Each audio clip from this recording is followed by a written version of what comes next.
When no one owns the project. The project delivered on time. The milestone was hit, the go-live happened, and the status report turned green.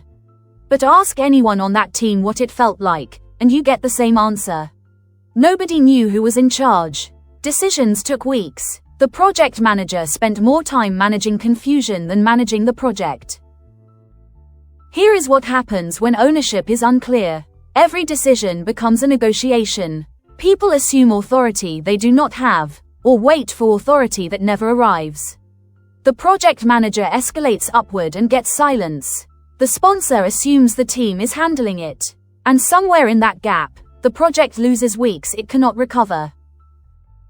This pattern repeats across every sector.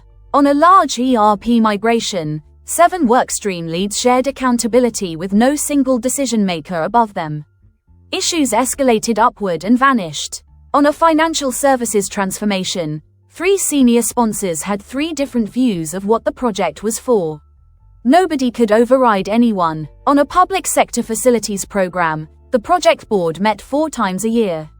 Issues that needed a decision in days waited months. 3 projects, the same structural failure.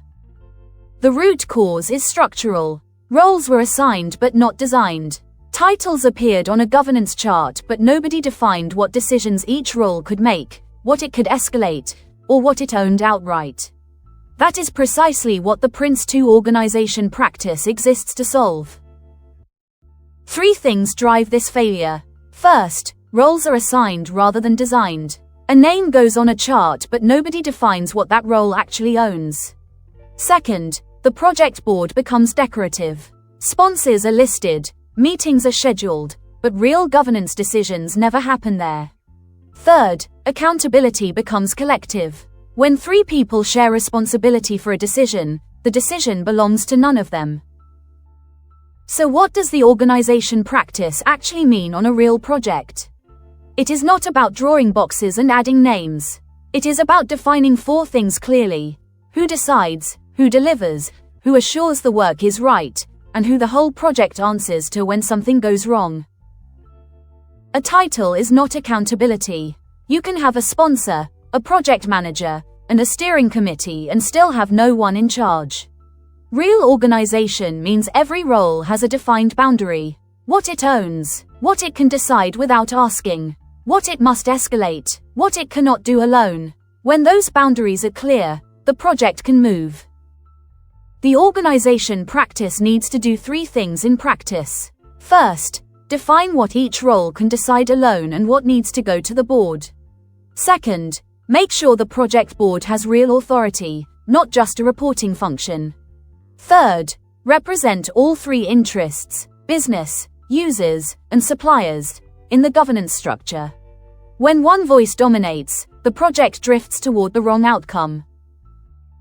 The most common mistake is placing all the responsibility on the project manager without giving him the authority to match.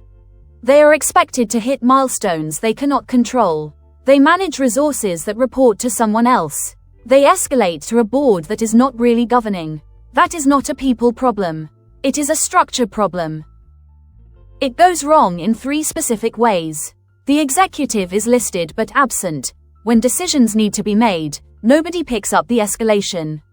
Tolerance levels are never defined, so the project manager cannot tell the difference between a problem they can solve and one they need to raise. And the team reports to line managers rather than to the project, which means the project loses every time there is a conflict of priorities. On a large infrastructure program, the governance structure had 4 senior stakeholders with overlapping remits and no clear decision maker. A restructure appointed a single executive with genuine authority over budget and scope. 3 decisions that had been stalled for months were closed in 2 weeks. The project did not change. The structure did. The executive role is the most important governance appointment on any PRINCE2 project. But it only functions when it carries real power. The person in that seat needs to be able to approve scope changes, resolve disputes between business and supplier interests, and make the call to stop the project if the business case collapses. 3 steps that make organization work in practice. Before delivery begins, define tolerance levels at every level of the governance structure. Then run a project board kickoff as a proper working session. Agree roles, boundaries, and escalation paths explicitly. And at every stage boundary, review the structure. Projects change. The governance must change with them. On a large business transformation program, a scope decision sat unresolved for 11 weeks. 3 senior leaders were involved. Each believed one of the others had the authority to make the call. None of them did. The project team waited. Downstream work streams stalled. And when the decision finally came, the cost to recover the lost time was 3 times what the decision itself was worth. Poor organization creates 3 compounding costs. Decision debt builds up as unresolved issues block everything downstream. Team disengagement follows as people lose confidence in the governance around them and stop raising issues at all. And then sponsor fatigue sets in. When board members are repeatedly asked to make decisions the structure was never designed for, they step back. Here is the reframe. When a project has unclear governance, it is tempting to blame the people in the roles. But the problem is almost never the people. It is the structure. A project without defined accountability is not a project with a leadership problem. It is a group of capable people operating inside a structure that makes good decisions nearly impossible. The rule is this: design the structure before you need it. Not after the first escalation fails. Not when the sponsor goes quiet. Before delivery begins, every role must be defined, every decision boundary must be agreed, and every escalation path must be clear. That is not bureaucracy. It is the foundation that makes everything else possible. 3 things you can do this week. First, draw the governance structure for your current project and check whether every role has a real decision boundary. Second, find the last decision that stalled and trace it back to the governance gap that caused it.